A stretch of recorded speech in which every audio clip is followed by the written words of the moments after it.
네, 시청자 여러분 안녕하세요. 경제 아나운서의 개념 있는 토크쇼 경계톡 시작합니다. 오늘 저와 함께 이야기 나눠주실 오은비 앵커 모셔보겠습니다. 안녕하세요. 안녕하십니까? 네. 네. 이제 오늘 월요일이라서 저희가 미수다 중에서도 코인 편 준비를 해 왔고요. 일단 이야기 나눠보기 전에 일단 현재 시세도 좀 궁금하거든요. 시세는 우리 은비 앵커가 준비를 좀 해주셨죠? 네. 일단 뭐 자세하게 지금 코인이 왜 떨어지고 있는가에 대해서는 잠시 후에 이간 앵커가 전해드릴 예정이고요. 가장 먼저 지금 탑 10부터 살펴보도록 하겠습니다. 비트코인 같은 경우에 현재 10만 달러 선이 지금 깨졌습니다. 음, 24시간 대비했을 때는 4.16% 정도 떨어졌고요. 이더리움도 마찬가지로 5.3%, 여기서 가장 많이 떨어진 거 탑 10 중에서 좀 꼽아 봤더니 음, 지금 여기가 24시간 전과 비교했을 때가 굉장히 많이 떨어졌죠. 그러네요. 거의 뭐 8% 지금 떨어졌습니다. 테더도 소폭 떨어졌고요. 솔라나는 6%, BNB는 5%, 근데 도지코인이 12%나 떨어졌습니다. 음, 우리가 지난 시간에 얘기 나눴던 게 네, 비트코인과 도지코인의 차트가 맞아요. 비슷하게 음, 흘러간다라고 했는데 도지코인도 오늘도 영락없이 좀 떨어지는 모습 보여줬고요. 뭐 전반적으로 지금 오르고 있다. 24시간과 대비했을 때는 USDC, 그러니까 지금 1달러를 추종하는 코인만 지금 그래도 오름폭 0.04% 아주 소폭만 보여주고 있고 맞아요. 나머지는 전체 다 떨어지는 모습을 보여주고 음. 있습니다. 네, 일단은 전반적으로 비트코인이 떨어진 이유는 그 수급이 다른 데로 갔기 때문으로 이해를 하셔야 될 것 같은데, 그 옮겨진 수급이 어디로 갔을까를 저희가 좀 추종을 해본 결과, 가장 이제 강력하게 지금 움직이고 있는 건 트럼프랑 멜라니아 코인 쪽으로 움직임을 좀 보이고 있는 것 같습니다. 그래서 밈코인이고요. 도널드 트럼프 대통령 당선인이 오피셜 트럼프라고 해서 본인의 이름을 딴 밈코인을 지금 발행을 한 겁니다. 근데 일각에선 이제 당선인의 그 취임식이 현지 시간 기준으로 20일, 우리 시간 기준으로 21일 오전 2시이기 때문에 이게 얼마 남지 않은 상황에서 지금 발행이 된 거라서 어떻게 보면 약간 윤리적인 부분에 있어서 논란은 좀 있긴 합니다. 그렇죠. 한 3년 동안 8억 개가 추가로 발행될 거다라는 이야기 나오고 있고요. 지금 공급량은 트럼프가 소유하고 있는 NFT 기업이 CIC 디지털인데 여기서 지금 80% 정도 보유를 하고 있습니다. 비트코인이 시총 50억 달러를 다 이제 돌파하는 데까지 있어서 4년 정도 걸렸는데 밈코인 오피셜 트럼프는 지금 불과 하루 만에 이걸 지금 이뤄냈다라고 합니다. 그리고 지금 X 계정을 통해서 보면 멜라니아 코인까지 이야기가 나오고 있어서 근데 수급이 다 일로 가긴 했는데 네. 변동성이 워낙 좀 크게 나타날 수 있기 때문에 좀 주의를 하면서 보셔야 되지 않을까라는 생각이 좀 드니까 참고해 보시면 좋겠습니다. 그리고 이제 앞서서 말씀드린 것처럼 이제 취임식이 얼마 남지 않았습니다. 우리 시간 기준으로는 화요일 오전 2 시라서 아마 우리가 잠자고 있는 시간에 그렇죠. 이야기가 좀 나오게 될 텐데 여기서 이제 행정 명령에 대한 서명 한 100 개에서 200 개까지 본인이 직접 이야기를 좀 했습니다. 그리고 그 안에 이제 가장 먼저 혹은 가장 비중을 좀 차지하게 될 부분은 코인으로 예상을 좀 하고 있고요. 그래서 오늘은 좀 여기에 시간을 많이 할애를 해서 살펴보고자 합니다. 음. 일단 전반적으로 블룸버그 통신 소식통부터 좀 살펴보면 트럼프가 이제 20일 날 취임한 첫날에 가상자산 정책을 우선순위에 두고 그 밑에다가 가상자산 자문위원회를 설립할 계획이다라고 보도를 내놨습니다. 그리고 뉴욕타임스는 행정명령의 일환으로서 비트코인을 국가 차원에서 미리 비축해 놓는 방안에 대해서도 논의를 하고 있다라는 보도가 같이 나오기도 했는데요. 일단 투자하시는 분들은 워낙 SEC에서 비트코인과 혹은 코인 시장에 대해서 좀 부정적으로 이야기를 해온 바가 있기 때문에 '여기를 좀 재편했으면 좋겠다.'라는 목소리가 조금 더 높은 상황입니다. 그리고 트럼프 역시 이걸 좀 지지하는 뉘앙스의 발언을 좀 많이 한 상황이라서 코인 시장을 투자하시는 분들께서는 아마도 많이 관심을 가지고 행정 명령을 좀 바라보고 있을 것 같고요.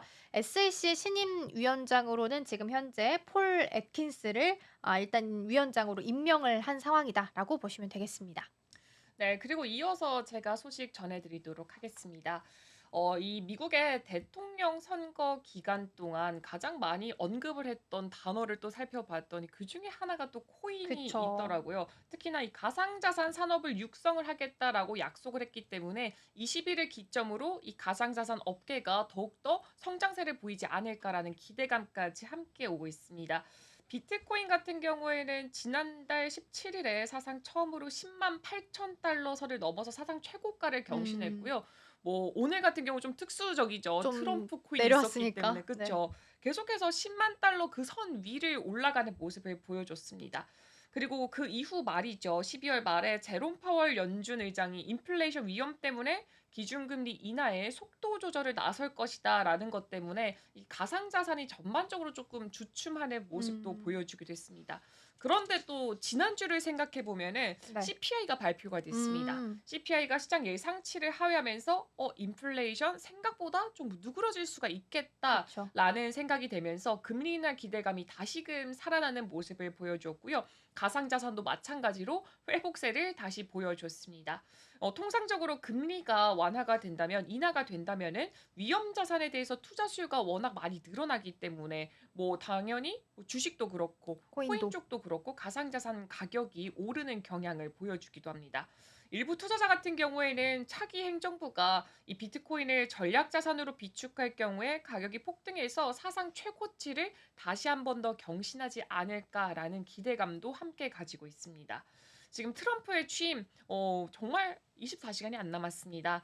취임을 앞두고 시가총액이 작고 위험도가 상대적으로 높은 알트코인에 대해서도 투자자들이 관심을 굉장히 많이 갖고 음. 있습니다. 라이트코인 같은 경우에는 지금 오늘을 제외하고 트럼프 코인이 나오기를 제외했을 때 이틀 동안 26% 정도 급등을 했었고요. 리플은 지난 일주일 동안만 보더라도 40%가 넘게 음. 상승하는 모습을 보여줬습니다. 네. 비트코인, 이더리움 제외하고는 아마 리플에 투자하시는 분들이 많이 계셨을 텐데 탄력을 좀 많이 받았었어요. 그래서 사실 지금은 조금 떨어져 가지고 2.97달러 정도고 1 시간 기준으로도 떨어졌고 24 시간 기준으로는 8% 정도 떨어졌는데 일주일 통틀어서 보면 그래도 16.9% 넘게 상승을 좀 했습니다. 그동안 이제 연준이나 일부 주요 은행에서 그래도 리플은 좀 선호하는 코인 중에 하나로 알려져 있었는데 원래 이제 리플랩스가 증권법을 좀 위반했다라는 혐의 속에서 2020년 12월에 SEC에게 피소를 당한 바가 있습니다. 근데 만약에 이제 2기 행정부가 열리고 여기서 이제 규제가 좀 완화되게 된다면 이 소송이 진행 중인데 이게 아마 중단될 가능성이 높지 않겠느냐라는 시선이 좀 모아지게 되면서 가격도 급등을 좀 했습니다. 특히 앞서서 언급드린 것처럼 애킨스가 이제 SEC 위원장으로 지명이 되면서 브래드 갈링하우스 리플 CEO가 X를 통해서 트럼프 효과가 이미 가상자산을 좀 다시 위대하게 만들고 있다라는 글을 남기기도 했습니다. 근데 만약에 진짜 실제로 소송 문제가 해소가 좀 될 경우에는 지금 비트코인 ETF 나온 것처럼 이더리움 ETF 나온 것처럼 리플 ETF 출시도 가능하지 않겠느냐라는 전망도 같이 나오고 있습니다. 갈링하우스 CEO 같은 경우에는 가상자산에 대해서 기관 투자자들의 관심이 이전보다 많이 증가했기 때문에 ETF를 리플도 똑같이 출시를 하는 거는 당연한 흐름으로 갈 수도 있다라는 코멘트를 남기기도 했습니다. 근데 뭐 이제 또 전문가들은 새로운 트럼프 행정부에서 이 사건이 해결되게 된다면 리플랩스가 리플 채택과 활용에 집중할 수 있을 것이다라는 낙관론이 좀 지나치게 커지고 있다라는 부분에 있어서도 경고를 좀 하기도 했습니다. 네, 근데 여기서 또 월가에서 다른 의미가 나오고 있습니다. 트럼프의 취임이 가상자산 산업에 도움이 되긴 되더라도 그 음. 영향을 체감하기까지 시간이 걸릴 수 있다라는 경고성 메시지를 날린 바가 있는데요.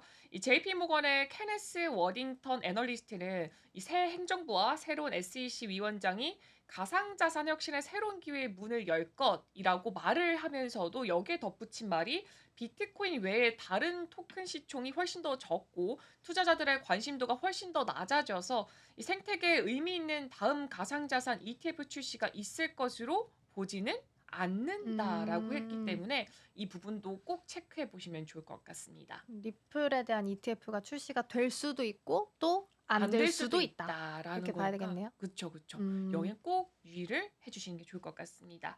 네, 그래서 제가 또 다음 기사는 제가 브리핑을 해 보도록 네. 하겠습니다.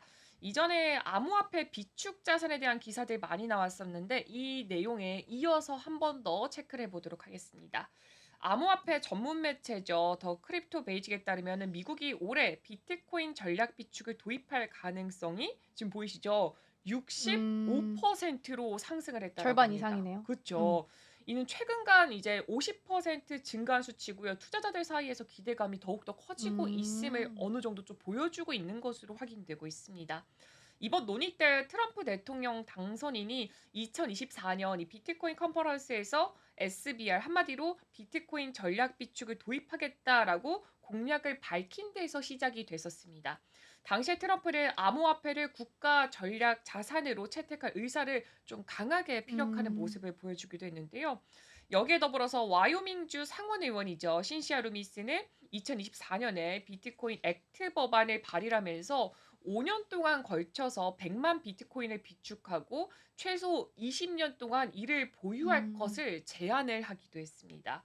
이 부분 같은 경우에는 이 SBR의 구체적인 운영 방안을 제시한 첫 번째 사례로 또 꼽히면서 또 음. 주목을 크게 받은 바가 있습니다. 네, 그래도 65%면 꽤나 높은 수치라서 그쵸. 예측 사이트에서도 좀 긍정적으로 투자자분들은 좀 내다보고 있는 것 같고요.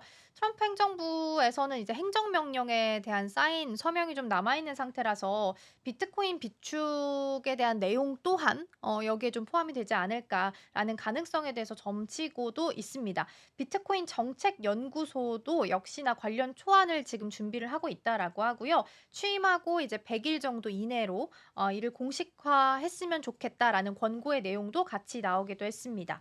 뉴욕 포스트는 트럼프가 취임한 후에 아마 여러 가지 행정 명령이 발표될 예정이고 가장 이제 가능성 높은 게 코인 그리고 그 다음으로 또 이야기 나올 것이 국가 비트코인과 관련된 비축 관련 내용도 같이 포함될 거다라는 이야기가 나오고 있고요. 실제적으로 SBR 도입이 만약에 되게 된다면 비트코인 가격이 지금보다도 더 크게 상승할 수도 있다라는 내용도 같이 좀 포함이 좀 되고 있습니다. 네, 여기에 더불어서 매사추세츠도 좀 같은 맥락을 보여주고 맞아요. 있습니다. 비트코인을 전략 자산으로 좀 비축하는 것을 추진하고 음. 있다라는 기사를 제가 또 이렇게 가지고 나왔습니다. 그리고 매사추세츠가 투자 법안을 발의하면서 주 정부 재정 전략에 디지털 자산을 포함하려는 움직임, 지금 굉장히 이거에 관련된 기사들이 많이 보여지고 있더라고요. 맞아요. 그중에 하나를 제가 좀 발췌를 해왔는데, 이 공화당 소속이죠. 피터 듀렌트 사원 의원이 제출한 법안은 주 정부 비트코인 전략 비축 이것을 설립하는 내용을 현재 담고 음. 있습니다. 이 법안 같은 경우 조금 더 자세히 살펴봤더니 이 매사추세츠의 9억 달러 규모의 안정화 펀드에 이 최대 10%를 비트코인 혹은 기타 디지털 자산에 투자하도록 제한하는 거를 또 담겨져 있습니다. 사용되지 않은 미집행 자금을 활용하는 방식이고요. 기존 재정 의무를 방해하지 않도록 설계가 됐습니다. 어떻게 보면은 조금 더 체계적인 설계 법안을 냈다라고 그러게요. 보여질 수가 있습니다. 그리고 듀렌트 의원은 이 비축이 기존의 전통적인 투자 방식을 대체하지 않고 또 보조 전략으로 추가적인 재정 수익을 창출할 수 있을 것이다라면서 좀 긍정적인 부분을 음. 강조하는 모습을 보여주기도 했습니다. 특히 주 정부가 보유한 비트코인을 대출해서 추가 수익을 창출할 수 있는 법안까지 함께 포함을 하고 있고요. 재정적 위험을 최소화하면서도 수익성을 높이는 것이 이 법안의 음. 목표라고 보여지고 있습니다. 네. 그리고 그 법안 내용을 제가 추가적으로 좀 더 언급을 좀 드리자면 디지털 자산을 앞서 은비 앵커가 언급드린 것처럼 안전하게 좀 관리를 하기 위해서 공인된 수탁자 혹은 ETP를 상장 지수 상품을 좀 활용할 수 있도록 하는 내용도 같이 포함을 좀 하고 있고요. 그래서 이런 법안이 실제적으로 추진이 된다면 신뢰성도 높아질 수 있고 혹은 보안 부분에 있어서도 좀 강화를 할 수 있다라는 장점도 있습니다. 그래서 만약에 이번 움직임에 대해서 전반적인 흐름이 좀 순조롭게 흘러가게 된다면 이제 암호화폐가 공공이나 민간 부분에 있어서도 점차 중요하게 재정 도구로서 이제 한 가지의 좀 방법 중에 하나로 자리매김을 할 수 있지 않는가라는 흐름을 좀 가고 있다라고 볼 수 있을 것 같습니다. 사실 그 비트코인이 오늘 10만 달러를 좀 떨어졌다가 지금 저희가 10시 35분이거든요. 지금 시각 기준으로 다시 한번 10만 달러 선까지 올라오는 모습을 좀 보이고 있습니다. 그래서 지속적인 강세 이 10만 달러 선을 기준으로 해서 강세가 오르락내리락 좀 보이고 있는 상황인데 블랙록이죠. 세계 최대 자산 운용사인 블랙록도 이 "비트코인이 지속적인 강세를 보일 거다."라는 긍정적인 코멘트를 남긴 게 있어서 추가적으로 요거 좀 보도록 하겠습니다. 블랙록 ETF를 담당하고 있는 CIO의 인터뷰를 좀 볼 텐데요. 가상자산 규제 완화가 비트코인에 있어서는 역사적인 해가 될 거다. 그러니까 마찬가지로 2025년을 좀 가리키는 것 같아요. 또 다른 네. 역사적인 해가 될 것이다라는 CNBC 인터뷰 내용이 좀 있었고요. 블랙록은 지난해 1월 기준으로 비트코인 현물 ETF 아이쉐어즈 비트코인 트러스트 티커명으로 보면 IBIT인데요. 이걸 출시를 한 바가 있습니다. 그리고 이후에 이제 비트코인이 1년 기준으로 봤을 때는 130% 넘게 폭등을 한 바가 있는 상황이기도 합니다. 네, 근데 이런 성과에도 불구하고 코인 CIO 같은 경우에는 비트코인이 위험한 자산이다라고 경고를 하기도 했습니다. 그가 이제 비트코인 가격 등락폭이 15% 정도 되는 음. 것은 엄청난 일이 아니라면서 투자자들은 음. 변동성을 예상을 해야 된다라고 덧붙이기도 했습니다. 근데 이제 또 장기적으로 봤을 때는 비트코인 가격은 실제 시장에서의 채택 수준, 대중화 속도 등에 따라서 결정될 것이다 라면서 덧붙이면서 뭐 음. 부정적인 의견과 긍정적인 의견을 둘 다 같이. 내놨고 공통적인 말을 모아 보자면은 변동성에 유의해라. 이 음. 부분이 좀 강조가 된 것 맞아요. 같습니다. 그리고 이제는 또 리플 소식을 제가 준비해 봤습니다. 일단 리플 같은 경우에 지금 가격 같은 경우에는 좀 많이 떨어졌어요. 하루 기준으로 봤을 때 8%, 음. 7.9% 정도 지금 떨어지고 있습니다. 근데 일단은 8년 만에 3달러를 돌파를 의미 있는 했습니다. 숫자죠? 굉장히 의미가 음. 있는 숫자죠. 일단 시가총액 상위 10위권 가상자산 중에 가장 높은 상승률을 보였었던 게 바로 또 리플인데요. 음. 이제 리플이 2018년 1월 기록했던 최고가인 3.84달러를 넘을 수 있는가 이 부분에 투자자들의 관심이 몰리고 있습니다.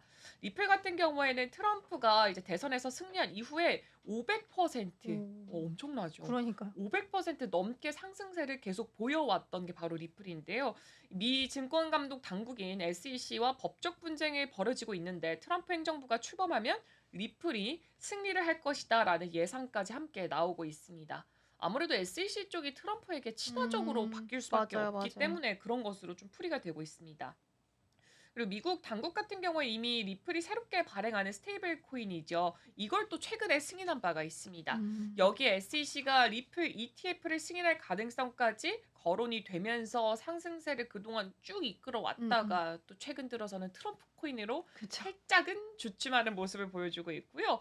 또 JP모건 쪽에서는 이제 보고서를 통해서 이 리플 ETF가 출시가 되면은 12개월 이내 한마디로 1년 내에 43억 달러에서 84억 달러 음. 사이에 자금이 유입이 될 것이다 라면서 음. 굉장히 긍정적인 전망을 펼치기도 했습니다.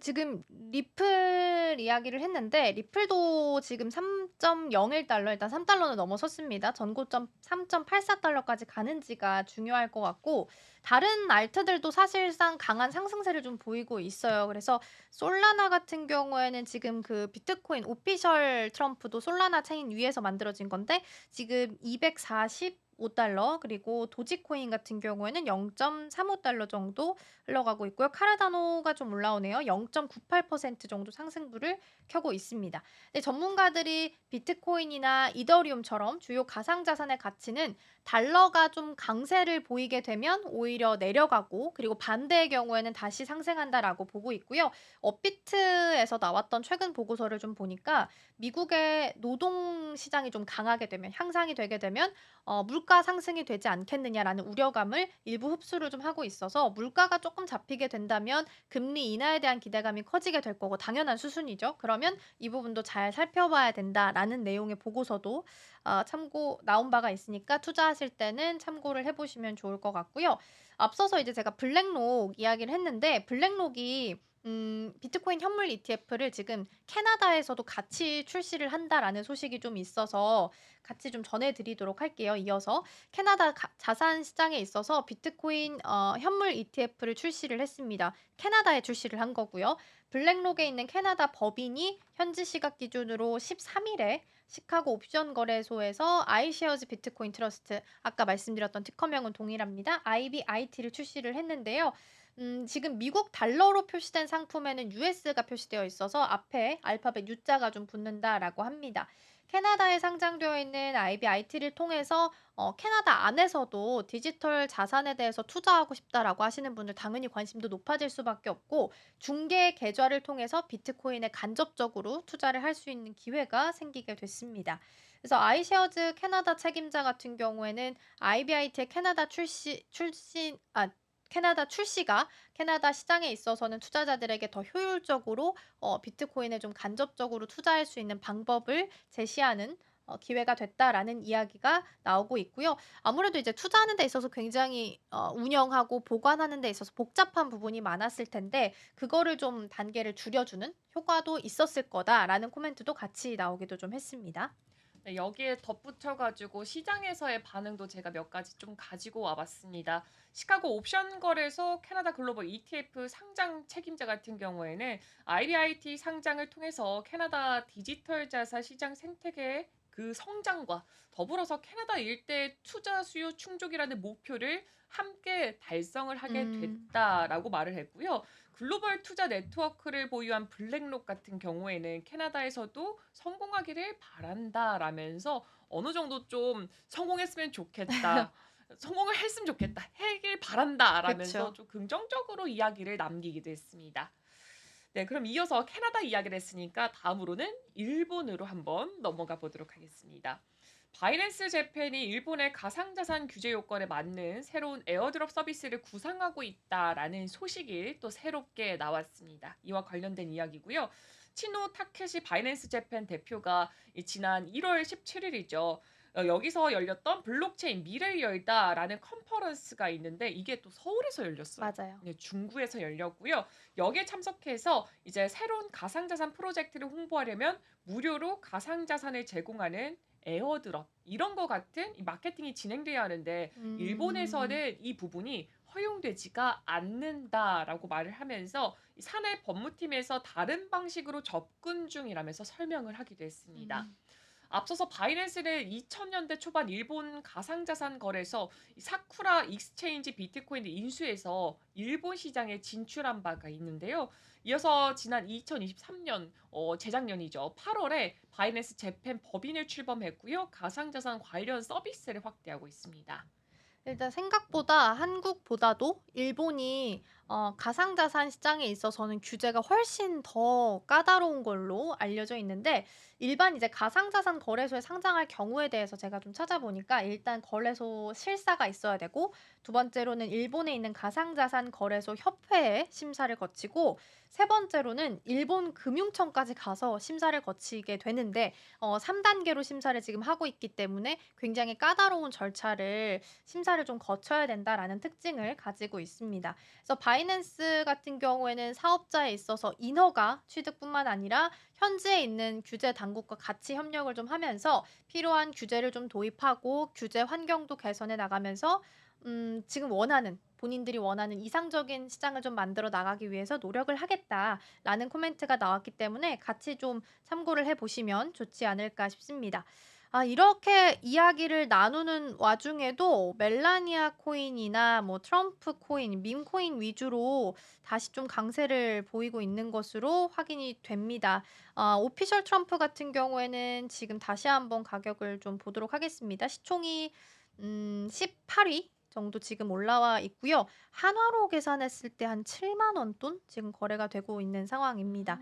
음. 그리고 2.64% 1시간 기준으로 올라왔고요. 24시간 기준으로는 84% 넘게 상승하면서 움직임 좀 보이고 있다라는 부분 함께 좀 챙겨 드리도록 하겠습니다. 그럼 제가 이제 마지막 소식 하나 더 전달해 드리도록 좋습니다. 하겠습니다. 네. 네, 미국 증권거래위원회가 블록체인 기술 기업인 노바랩스에게 소송을 제기했다라는 소식이 있었습니다.